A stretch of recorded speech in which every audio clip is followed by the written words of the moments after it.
Pierrot. C'est super, hein. Mais tu vois, c'est la nuit, là. C'est l'heure de dormir. C'est les gars de l'entretien qui l'ont trouvé. Ce film, il est né de ma rencontre avec Christophe Frossignon, mon producteur, chez Nord-Ouest Film, et qui avait en fait découvert mon long métrage documentaire « On a 20 ans pour changer le monde ». Et le hasard fait qu'on s'est rencontrés 10 jours après qu'il ait découvert mon film, chez un ami commun, précieux. Et voilà, il avait beaucoup aimé « On a 20 ans » et il m'a dit « Est-ce que tu as envie de refaire de la fiction ?» parce que j'avais fait un moyen métrage de fiction quelques années auparavant. Bonne nuit, ma sœur Camille. Bonne nuit, ma nièce Emma. Bonne nuit, mon Pierrot. Bonne nuit, Pierrot.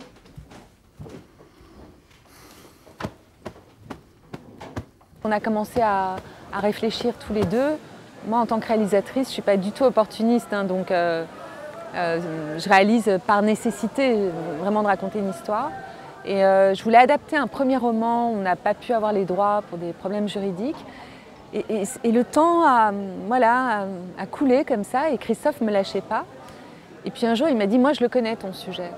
Alors je lui ai dit « Ouais ». Il m'a dit « En fait, tu vas faire un film autour de la petite fille que tu étais qui observait son grand frère autiste par l'encadreur de la porte ». Et en fait, je n'avais pas du tout envie de faire un film sur ces thématiques. Vous avez encore augmenté la médication de mon frère sans me prévenir. Madame Levent, qu'est-ce que vous faites? Mon frère ne restera pas un jour de plus ici. Et vous n'avez pas le droit, vous ne pouvez pas... Si, vous voyez, je peux. J'avais déjà fait un moyen métrage sur ce sujet. Voilà, j'ai créé une association pour laquelle je m'engage beaucoup. Et il m'a dit, s'il te plaît, réfléchis. Je lui ai dit, écoute, on en reparle.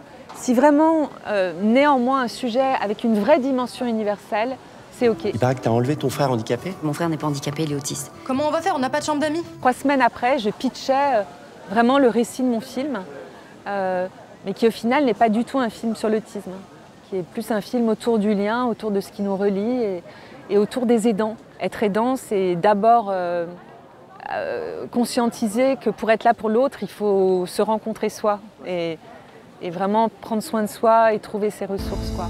Camille, j'espère que tu réalises ce que tu vas devoir assumer si ça dure. Ça durera pas. Ok. Non, Pierrot. Il est resté tout nu tout l'après-midi. Ton zizi. Hein? Je lui parle pas. Stéphane, on s'est rencontrés grâce à Christophe, qui m'avait proposé de rencontrer plusieurs scénaristes. Et c'est assez intéressant aussi parce que Stéphane vient d'univers vraiment très différents. Et on s'est vraiment trouvés, on a adoré écrire ensemble. C'est un regard extérieur. Ouais. Et oui, puis il a nourri le film aussi de nos échanges, même de lui qui découvrait cette thématique autour des aidants, cette thématique aussi de la famille qu'on se choisit, qui était très important pour moi dans le film. Et voilà, au point qu'on a envie de continuer à travailler ensemble, d'écrire ensemble. C'est une très très belle rencontre, Stéphane. Bonjour, je vais vous prendre un pain au chocolat et un croissant, s'il vous plaît. Oh, ça va? On vous dérange pas, là? Non, mais tu passes souvent dans les gens comme ça, toi. Ah, mais l'autre là, il avançait pas, moi j'ai pas toute Attends, la qu'est-ce que journée. t'as dit, là, l'autre? C'est qui, l'autre? Vas-y, c'est qui, l'autre? C'est bon, j'ai pas fait attention. Non, mais je rêve! C'est incroyable. Pardon, Pierrot. Vas-y, c'est à toi, c'est à ton tour. Quand j'écris, je visionne. En fait, autant je n'écris pas pour des acteurs, mais je projette des cadres et des axes dans mon écriture immédiatement. Donc on a beaucoup parlé en fait des cinéastes qui m'inspirent ou qui me constituent, même qui constituent mon identité ou qui ont déclenché même mon désir d'être actrice. C'est le cinéma de Claude Sautet, de John Cassavetes, parce que, et d'ailleurs ils ont beaucoup au final de thématiques communes autour de la famille, du groupe, du couple. Woody Allen, en fait j'ai plein de plans dans mon film, sincèrement j'ai rien inventé. Toutes les séquences tournées dans l'appartement, c'est les caméras que Woody Allen met en extérieur, ouais, avec les panneaux, moi j'ai beaucoup travaillé comme ça. Voilà, Ken Loach aussi m'a beaucoup nourri. Le cinéma de Bakri Jaoui. 3 pains au chocolat et 2 baguettes, s'il vous plaît, madame.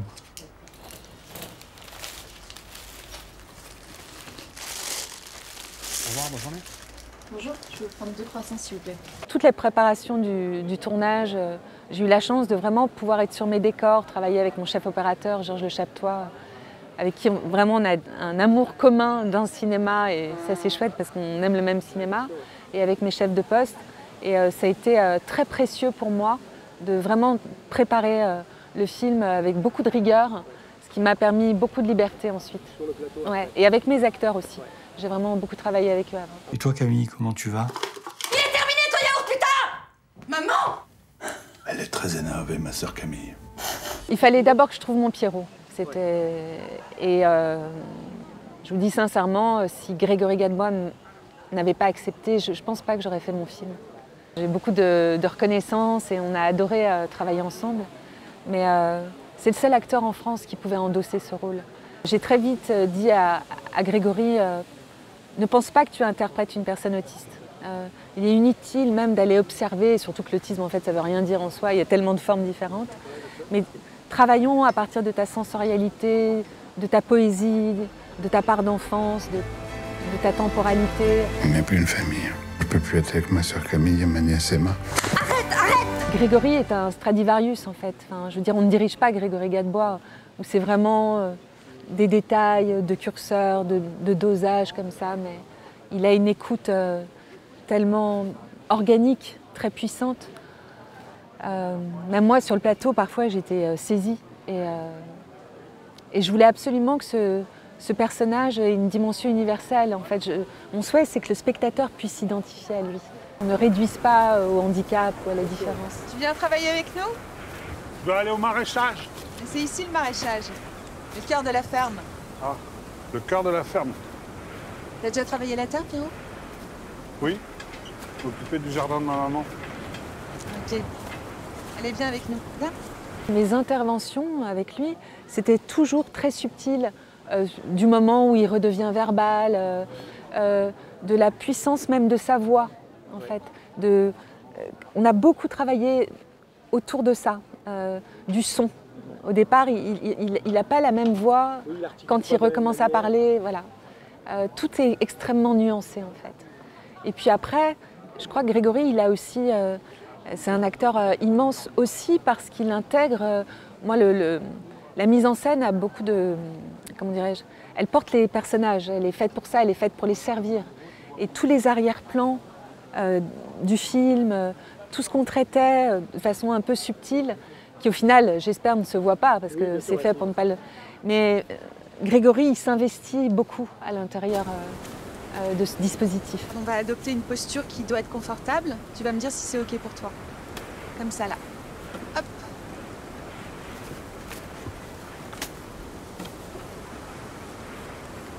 Oui. J'avais besoin d'un acteur pour vraiment, quand on est acteur et qu'on doit interpréter un retour à la vie, sachant qu'on tourne dans le désordre, etc.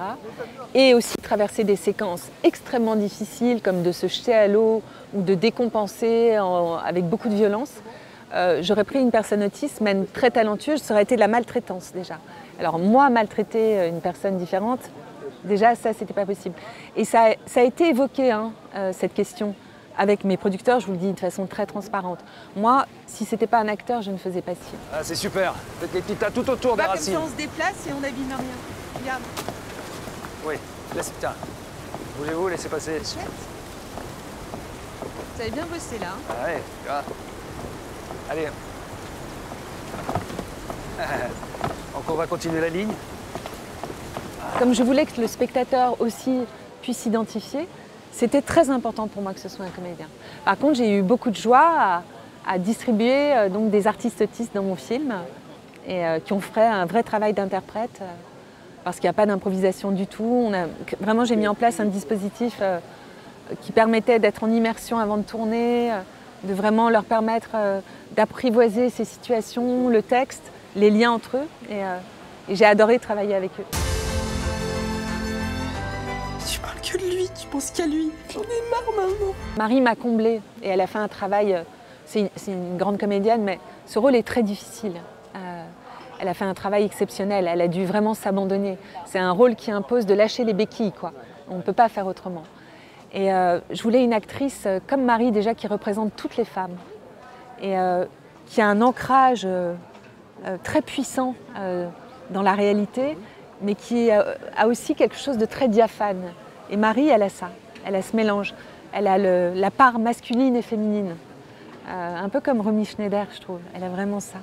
cette sensualité, et en même temps, ce personnage qui a un parcours, comment dirais-je, c'est de la dentelle son parcours au final, Marie, même si tout part d'une grande colère, elle va peut-être accéder au final à sa nature profonde et à trouver sa place aussi. Ce film, c'est aussi une place pour Camille. Que tu t'occupes de lui, je trouve ça très bien. Il prend toute la place.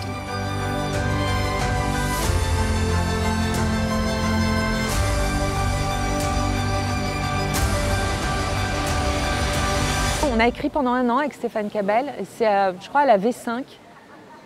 Je lui ai dit, je crois que Mathilde, c'est évident. Enfin, ça ne peut pas être une autre adolescente qui incarne ce rôle. Alors déjà parce que Mathilde veut faire ce métier depuis qu'elle est née, avant même de savoir marcher, elle voulait être actrice.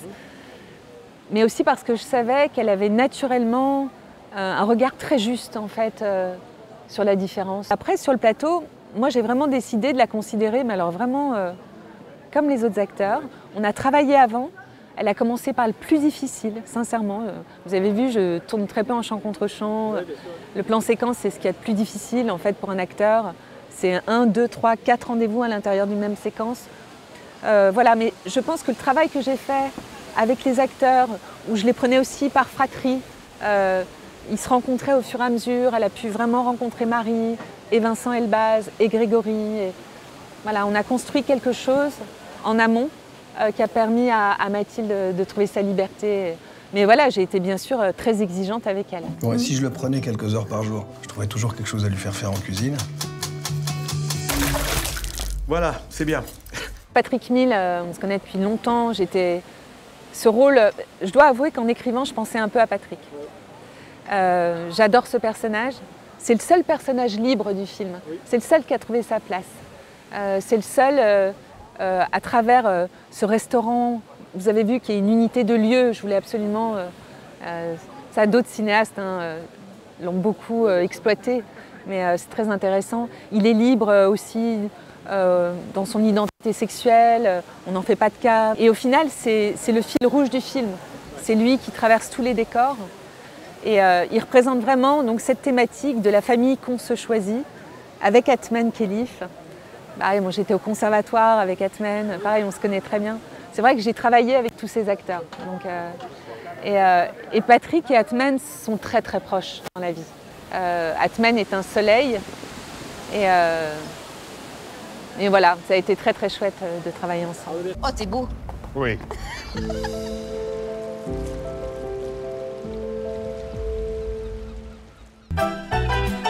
Ce n'est rien.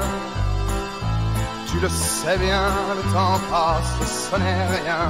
C'est la chanson de Pierrot, c'est la chanson thérapeutique en fait, qui lui permet dans les moments d'envahissement de redescendre.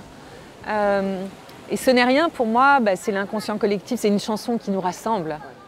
Et surtout, c'est une métaphore de comment on traverse l'ombre et la lumière. Tu le sais bien, le temps passe, ce n'est rien. Et au final, c'est ce qu'on dit à toute personne qui éprouve des limites ou qui traverse au-delà de la différence. Traverse l'épreuve, soit de la maladie ou autre. Et cette chanson, elle est très puissante parce qu'elle est enjouée avec ce rythme et au final, elle est d'une vérité, d'une spiritualité merveilleuse.